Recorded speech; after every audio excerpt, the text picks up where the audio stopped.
আসসালামু আলাইকুম। ভিডিওটা যে যেখান থেকে দেখছেন আপনারা কেমন আছেন? আশা করি সকলে ভালো আছেন।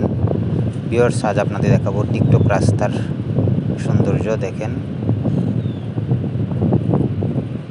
হাওরের মাঝখান দিয়ে বয়ে গিয়েছে রাস্তাটি। রাস্তায় রং করাতে অনেক সুন্দর হয়েছে। দেখেন, দুপাশেই লাল সাদা যে রং দিয়েছে ডিভাইডারে, রাস্তার সৌন্দর্য আরও বৃদ্ধি পেয়েছে এই ডিভাইডারে রং করাতে। আর এখানে প্রচুর পরিমাণ লোকজন বিকাল হলেই টিকটকের জন্য চলে আসে, সেজন্য এই রাস্তাটি হলো টিকটক রাস্তা। দেখেন, রাস্তার দুপাশে লবণ চাষের ঘের, লবণের ঘের, এখানে লবণ চাষ করা হয়।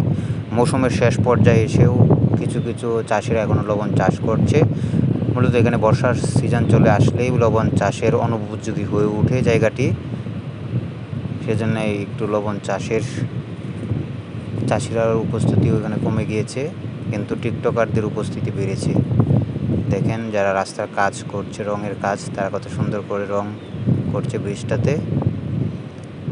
রাস্তায় যখন পুরো রাস্তায় রং করা শেষ হয়ে যাবে, তখন আরও অসাধারণ সৌন্দর্য বৃদ্ধি পাবে রাস্তার।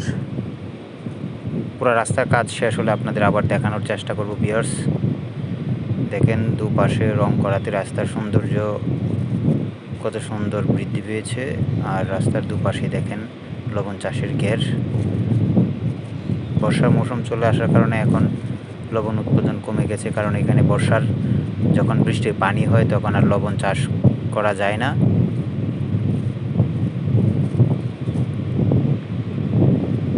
ভিউয়ার্স, দেখেন হাওরের মাঝখান দিয়ে বয়ে যাওয়া রাস্তাটি কত সুন্দর। রাস্তাটি আপনাদের কার কাছে কেমন লাগলো আপনারা জানাবেন। আবারও দেখা হবে নতুন কোনো জায়গায়, নতুন কোনো ভিডিও নিয়ে। সে পর্যন্ত আপনারা সকলেই ভালো থাকবেন, সুস্থ থাকবেন। ভিউয়ার্স, আবারও দেখা হবে। আল্লাহ হাফেজ। আসসালামু আলাইকুম রহমতুল্লাহ।